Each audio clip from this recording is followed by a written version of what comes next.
اعوذ باللہ السمیع العلیم من الشیطان الرجیم بسم اللہ الرحمن الرحیم الحمد للہ رب العالمین والصلاة والسلام علی اشرف الانبیاء والمرسلین حبیب الہ العالمین سیدنا و نبینا بالقاسم محمد وعلی آلہ الطیبین الطاہرین المعصومین سیما علی بقیت اللہ فی العالمین وخاتم ائمۃ المعصومین الکہف الحسین وغیاث المستر المستکین ملجأ الہاربین وعصمت المعتصمین ارواحنا وارواح العالمین لتراہ بمقدمہ فداہ عجل اللہ تعالی فرجہ الشریف واللعنۃ الدائمۃ الباقیۃ علی اعدائہم وقتلتہم وغاصب حقوقہم اجمعین۔ عزیزان گرامی السلام علیکم ورحمۃ اللہ وبرکاتہ۔ گفتگو ہو رہی تھی ولایت کے بارے میں کہ اہل بیت علیہ السلام کی ولایت کتنی زیادہ اہمیت رکھتی ہے، اور اس سلسلے میں کچھ روایتیں جو ائمہ معصومین علیہ السلام سے نقل ہوئی تھیں وہ آپ خدمت میں پیش کی گئی۔ امامت اور ولایت اہل بیت علیہ السلام کا موضوع اتنا زیادہ اہم موضوع ہے کہ اگر ہم روایتوں کی دنیا میں جائیں تو سب سے زیادہ روایتیں اسی موضوع پر ملتی ہیں۔ پیغمبر اکرم صلی اللہ علیہ وسلم نے اور ائمہ معصومین صلوات اللہ وسلام علیہم اجمعین نے بھی اپنی مختلف روایتوں میں اس ولایت پر زور دیا ہے، اور اس ولایت پر زور اس بنا پر دیا ہے کہ یہ ولایت اہل بیت علیہ السلام دین کی اساس اور دین کی بنیاد ہے، اور پیغمبر نے بھی اس کو دین کی بنیاد قرار دیا ہے۔ لہذا اس ولایت کا مضبوط ہونا اور اس ولایت کا مستحکم ہونا ہمارے لیے بہت زیادہ لازم و ضروری ہے۔ امام زین العابدین علیہ السلام کی روایت ہے امام کے بارے میں۔ امام سے قرآن کریم کی آیت کے بارے میں دریافت کیا گیا، فآمنوا باللہ ورسولہ والنور الذی انزلنا، ایمان لاؤ اللہ پر اور اس کے رسول پر اور اس نور پر جو ہم نے نازل کیا ہے۔ ابو خالد نے یہ سوال امام زین العابدین علیہ السلام کی خدمت میں کیا۔ امام فرمایا کہ اس نور کی تفسیر کیا ہے، اس نور کی وضاحت کیا ہے؟ النور والنور الذی انزلنا، وہ نور جو ہم نے نازل کیا ہے، فرماتے ہیں النور واللہ نور الائمہ من آل محمد صلی اللہ علیہ وآلہ وسلم۔ اے ابو خالد، اس نور سے ائمہ معصومین علیہ السلام کا نور مراد ہے، یعنی ہم نے یہ نور، یعنی یہ امامت، یہ ولایت اللہ نے آسمان سے نازل کی۔ یہ ولایت لوگوں کی عطا کرتا نہیں ہے۔ اہل بیت علیہ السلام کو امام، اہل بیت علیہ السلام کو ولی لوگوں نے نہیں بنایا۔ اہل بیت علیہ السلام کو ولی اور امام خداوند متعال نے بنایا ہے۔ الی یوم القیامت واللہ نور اللہ الذی انزل وہم واللہ نور اللہ فی السماوات والارض، قسم خدا کی یہی اہل بیت علیہ السلام وہ نور ہیں جو خدا بند عالم نے نازل فرمایا ہے، اور فرماتے ہیں قسم خدا کی یہی نور ہے جو ساری زمین و آسمان میں ہے۔ یعنی ولایت اہل بیت، امامت اہل بیت صرف انسانوں سے مخصوص نہیں ہے۔ اس دنیا کا کوئی ذرہ ایسا نہیں جس پر ہمارے ائمہ معصومین امام بنا کے نہ بھیجے گئے ہوں۔ ان کی امامت چند انسانوں سے مخصوص نہیں ہے کہ چند انسان ان کی امامت کو مانے تو امام ہے اور چند انسان ان کی امامت کا انکار کر دے تو امام نہیں۔ ان کی امامت تمام آسمان و زمین، تمام مخلوقات پر امام ہے۔ کوئی ذرہ اس کائنات کا ایسا نہیں ہے کہ جو امام اہل بیت علیہ السلام کی امامت کا قائل نہ ہو اور ان کو امام جانتا نہ ہو اور ان کا کہنا نہ مانتا ہو۔ زمین سے لے کے آسمان تک، آسمان سے لے کے زمین تک کوئی ذرہ ایسا نہیں، کوئی مخلوق ایسے نہیں ہے جو امام وقت کی امامت میں نہ ہو اور امام وقت کی امامت کو تسلیم نہ کرتی ہو اور امام وقت کا کہنا نہ مانتی ہو۔ اس میں بہت سی روایتیں ہیں، بہت سے واقعات ہیں جہاں پر یہ ملتا ہے کہ جب امام نے کوئی چیز کہی تو ہو نہیں سکتا اس نے چیزیں نہ مانی ہوں، چاہے زمین ہو، چاہے آسمان ہو، چاہے ذرات ہو، چاہے دریا ہو یا پہاڑ ہو، کوئی بھی ایسی چیز نہیں ہے جس پر اہل بیت علیہ السلام کی امامت نافذ نہ ہو اور وہ اہل بیت علیہ السلام کو خدا کی طرف سے امام مہیا نہ کرتا ہو۔ اس کے فرماتے ہیں واللہ یا ابا خالد لنور الامام فی قلوب المؤمنین انور من الشمس المضیۃ بالنہار۔ اے ابو خالد، امام وقت کا نور مومنین کے دلوں میں دوپہر کے چمکتے ہوئے سورج سے زیادہ روشن ہے۔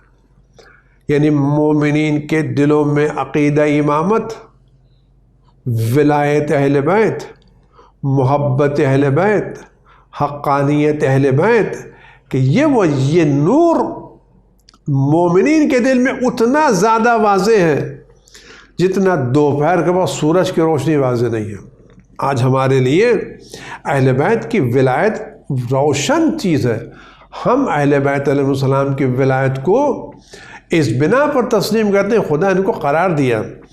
فرماتے ہیں واللہ ینورون القلوب المؤمنین ویحجب اللہ عز وجل نورا من یشاء۔ جملہ بہت عظیم ہے۔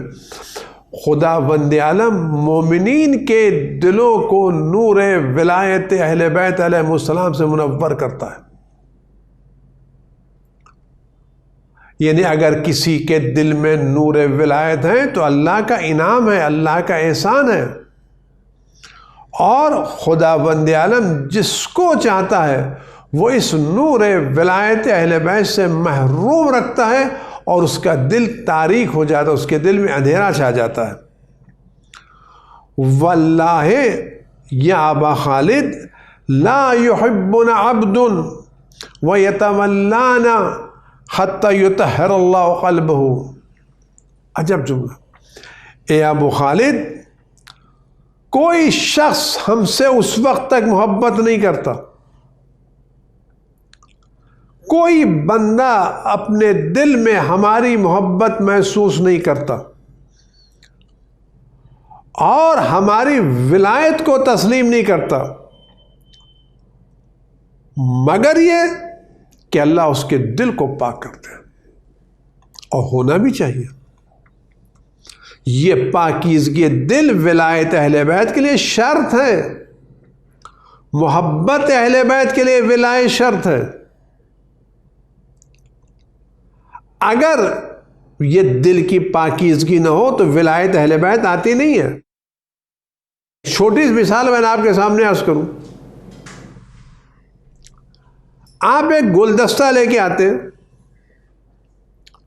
پھولوں کا سجا ہوا گلدستہ لے کے آتے ہیں۔ اگر آپ پھولوں کا سجا ہوا گلدستہ لے کے آتے، اچھا گلدستہ لے کے آتے ہیں، تو کیا یہ اچھا گلدستہ جو پھولوں سے سجا ہوا ہے، خوشبودار پھولوں سے، رنگ برنگے پھولوں سے گلدستہ سجا ہوا ہے، تو کیا یہ سجا ہوا گلدستہ، اچھا خوبصورت خوشبودار گلدستہ آپ کسی گندے برتن میں رکھیں گے؟ آپ کسی کثیف بدن میں رکھیں گے؟ کہاں رکھیں گے؟ اگر آپ گلدستوں پھول کا گلدستہ لا رہے ہیں، خوشبودار ہے، حسین ہے، خوبصورت ہے، تو آپ اس گلدستے کو کہاں رکھیں گے؟ کسی گندی جگہ پر رکھیں گے؟ کسی نجس جگہ پر رکھیں گے؟ یا آپ یہ گلدستہ پاک جگہ پر رکھیں گے؟ اگر کوئی چیز گندی ہوگی تو اس کو پاک کریں گے، صاف کریں گے، پھر اس کو رکھیں گے۔ تو اگر آپ ایک معمولی سے گلدستے کو گندی جگہ پر رکھنے کے لیے تیار نہیں ہیں تو کیسے ممکن ہے خدا بند عالم و اہل بیت جن کی شان میں آیت تطہیر نازل کی گئی ہے، جو پاک و پاکیزہ ہیں، جن کی ولایت پاکیزگی کی دلیل ہے، خدا ان پاکیزہ لوگوں کی ولایت کو کس طرح سے گندے دلوں میں رکھ سکتا ہے؟ اگر کسی کے دل میں ولایت اہل بیت ہے اور اہل بیت کی محبت محسوس کر رہا ہے تو اس کا دل پاک ہے، یہ پاکیزگی خدا بہتر جانتا ہے۔ یہ پاک ہے دل، ولایت اہل بیت کے اپنے دل میں محسوس کرنا اپنے دل کی پاکیزگی اور طہارت کی دلیل ہے۔ اس کے بعد جو جملہ ہے بڑا اہم جملہ ہے، یہ پاکیزگی دل نصیب کیسے ہوگی؟ یہ طہارت قلب نصیب کیسے ہوگی؟ وَلَا يُطَهِّرُ اللَّهُ قَلْبَ عَبْدٍ حَتَّى يُسَلِّمَ لَنَا اور يَكُونَ سِلْمًا لَنَا۔ اس وقت تک کسی بھی انسان کا دل پاک نہیں ہو سکتا جب تک وہ ہمارے سامنے پوری طرح سے تسلیم نہ ہو، ہمارے سامنے پوری طرح سے سلنڈر نہ ہو۔ یعنی اگر ہم اہل بیت کی امامت کے قائل ہیں، ولایت کے قائل ہیں، تو یہ ولایت اہل بیت کا تقاضا ہے۔ وہ تقاضا کیا؟ وہ تقاضا یہ ہے کہ ہم اہل بیت کے سامنے پوری طرح سے تسلیم ہو جائیں، جو وہ کہیں ان کے مقابلے ہماری کوئی رائے نہیں ہے، ان کے مقابلے ہماری کوئی حیثیت نہیں ہے۔ امام فرماتے ہیں کہ خداوند عالم ہماری محبت اسی وقت کسی کے دل میں ڈالے گا جب وہ ہمارے سامنے پوری طرح سے تسلیم ہو۔ یہ محبت اہل بیت عام محبت نہیں ہے۔ محبت اہل بیت یعنی ان کو امام جاننا، حجت خدا جاننا، ولی خدا جاننا، ان کے ہر حکم کو حکم خدا جاننا اور ان کی ہر بات کو اپنی بات پر ترجیح دینا۔ یہ دنیا والی محبت نہیں کہ آپ کسی سے محبت بھی کر رہے ہیں اور اپنی منمانی بھی کر رہے ہیں۔ اظہار محبت بھی ہے اور نافرمانی بھی ہے۔ ولایت اہل بیت کا تقاضا پوری طرح ان کے تسلیم ہو جانا ہے، اور جو تسلیم ہوگا اس کو محبت کا ذائقہ ملے گا۔ جناب عبداللہ بن یافور امام جعفر صادق علیہ السلام کے صحابی ہیں۔ دیکھیے تسلیم ہونا کسے کہتے ہیں، سلنڈر ہونا کسے کہتے ہیں۔ امام کے سامنے پوری طرح تسلیم ہو گئے، خدمت میں حاضر ہوتے ہیں، عرض کرتے ہیں یا ابن رسول اللہ، میں آپ کو حجت خدا جانتا ہوں، ولی خدا جانتا ہوں، آپ کے ہر حکم کو حکم خدا جانتا ہوں، آپ کی ہر نہیں کو نہیں خدا جانتا ہوں، آپ جس چیز کو کہیں گے میں اس کو سمجھوں گا خدا نے فرمایا ہے، جس چیز کا حکم دیں گے یقین ہے کہ حکم خدا ہے، اور جس چیز سے آپ منع کریں گے وہ یقین خدا نے منع کیا ہے۔ یہاں تک کہ اگر آپ ایک پھل لیں، ایک سیب لیں اور ایک سیب کے 2 حصے کریں اور 2 حصے کرنے کے بعد فرمائیں کہ اس کا آدھا حصہ حلال ہے اور آدھا حصہ حرام ہے، تو آپ جس حصے کو حلال کہیں گے میں اس حصے کو حلال سمجھوں گا، اور جس حصے کو آپ حرام کہیں گے میں اس حصے کو حرام سمجھوں گا۔ میں آپ سے پلٹ کے یہ نہیں پوچھوں گا کہ ایک ہی سیب کا آدھا حصہ حلال کیوں ہوا اور آدھا حصہ حرام کیوں ہوا۔ امام نے دعائیں دی، تسلیم۔ یعنی ان کو اپنے اوپر حاکم قرار دینا، ان کو اولا بالتصرف سمجھنا۔ آدمی اسی وقت کسی کے سامنے تسلیم ہوتا ہے جب اس کے اوپر ایمان لاتا ہے، اس کی باتوں پر یقین کرتا ہے، اس پر بھروسہ کرتا ہے۔ چھوٹی سی مثال آپ کے سامنے دوں۔ آج ہم ڈاکٹر کے پاس جاتے ہیں،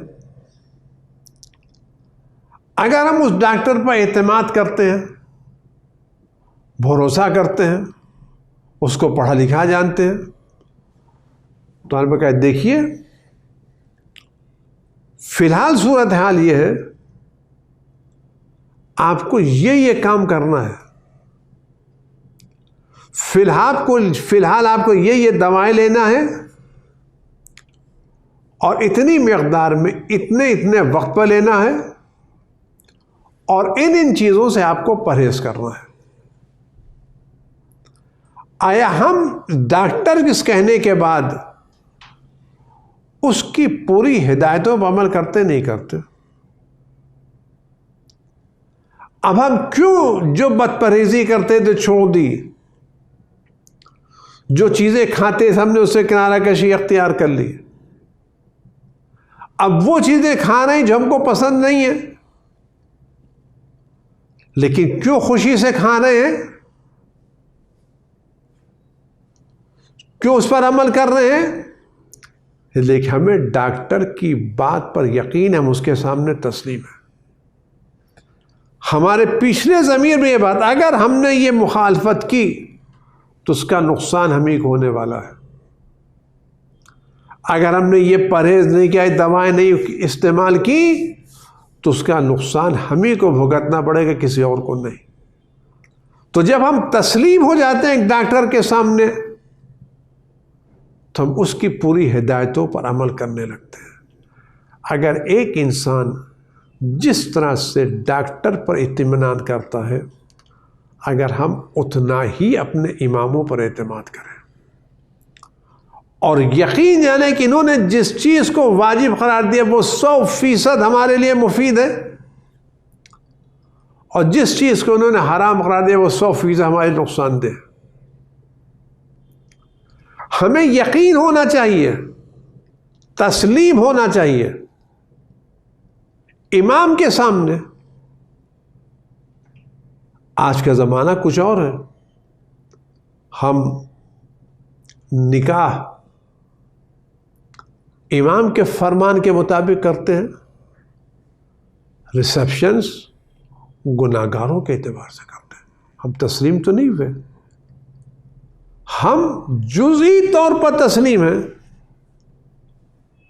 کیونکہ نکاح کے بغیر لڑکی رخصت نہیں ہو سکتی۔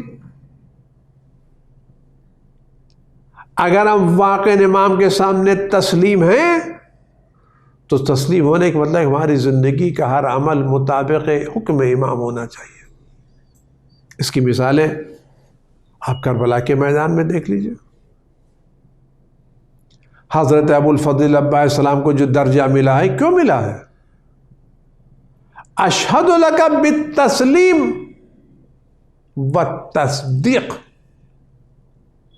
میں گواہی دیتا ہوں کہ آپ حکم امام کے سامنے تسلیم تھے۔ جو کچھ امام حسین علیہ السلام نے فرمایا تسلیم۔ تمہیں پانی لانا ہے؟ جی پانی لانا ہے۔ کبھی غصہ نہیں دکھایا، اعتراض نہیں کیا، کبھی دل میں اس فیصلے کے خلاف خلش محسوس نہیں کی۔ درجہ کیا ملا؟ اتنا بڑا درجہ ملا جو کسی کو نہیں ملا۔ یہ درجہ تسلیم کی بنیاد پر ملا ہے۔ آپ کہیں یہ مثالیں دوسروں کی نہیں، اس دنیا میں بھی مثالیں ہیں۔ آج ہم تسلیم نہیں ہیں، ہماری اپنی فکر ہے، ہماری اپنی انا ہے۔ آیت اللہ العظمیٰ امام خمینی رحمۃ اللہ علیہ کے بارے میں ملتا ہے۔ میرے استاد آیت اللہ محقی فرمایا کرتے تھے کہ امام خمینی شروع سے انقلابی تھے۔ اس زمانے مرجع وقت آیت اللہ العظمیٰ آغا عبد الکریم حائری تھے۔ اعتراض کرتے تھے، لوگوں کے ساتھ ان کے گھر پر جاتے تھے، تقریریں کرتے تھے، اپنی بات رکھتے تھے، لیکن جس وقت بات سننے کے بعد اس وقت کے مرجع وقت حضرت آیت اللہ العظمیٰ آغا عبد الکریم حائری مؤسس حوزہ علمیہ قم، جب وہ فرماتے تھے کہ فی الحال مصلحت نہیں ہے، فی الحال مناسب نہیں ہے، کہ اس جملہ سننے کے بعد ایسا تسلیم ہو کے آتے تھے، ایک جملہ ان کے فیصلے کے خلاف نہیں کہتے تھے، ایک لفظ نہیں کہتے تھے، کہ ہم نے ان کو مرجع مانا ہے، یہ ہمارے بزرگ ہیں، تو بزرگی کا تقاضا یہ کہ ہم ان کے فیصلوں کے سامنے تسلیم رہیں۔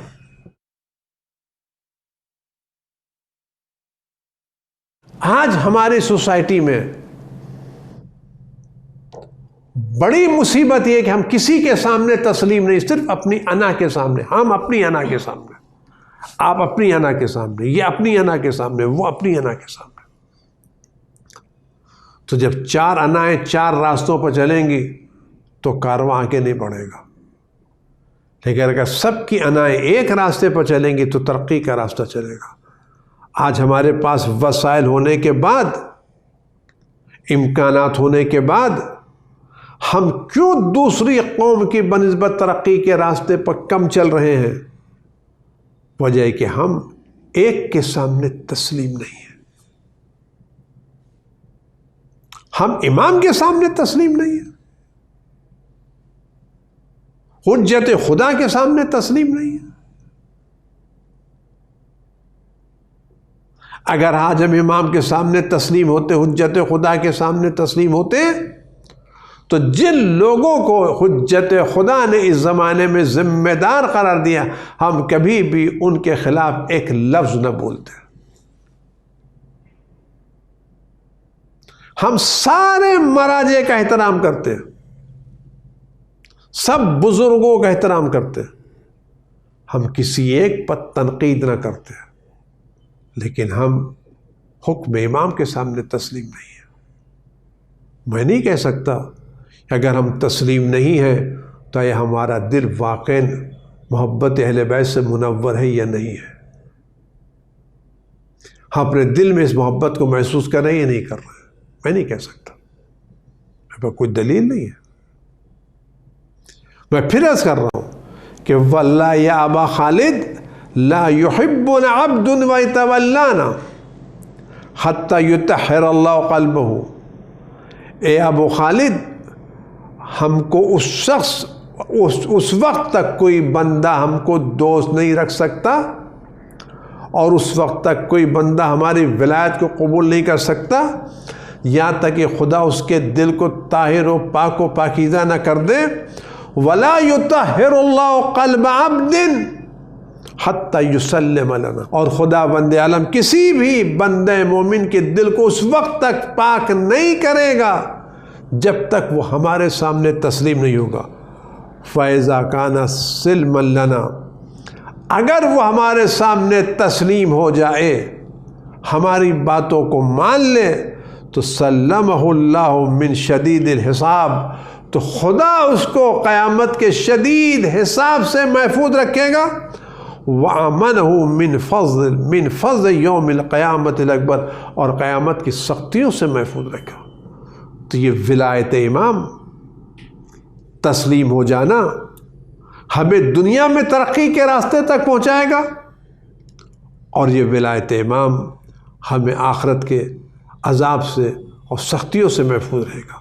لہذا ہمیں چاہیے کہ ہم اس آج کے زمانے میں اس ولایت کو دل کھول کے مانگیں اور اس ولایت پر ثابت قدم رہنے کی کوشش کریں۔ والسلام علیکم ورحمۃ اللہ وبرکاتہ۔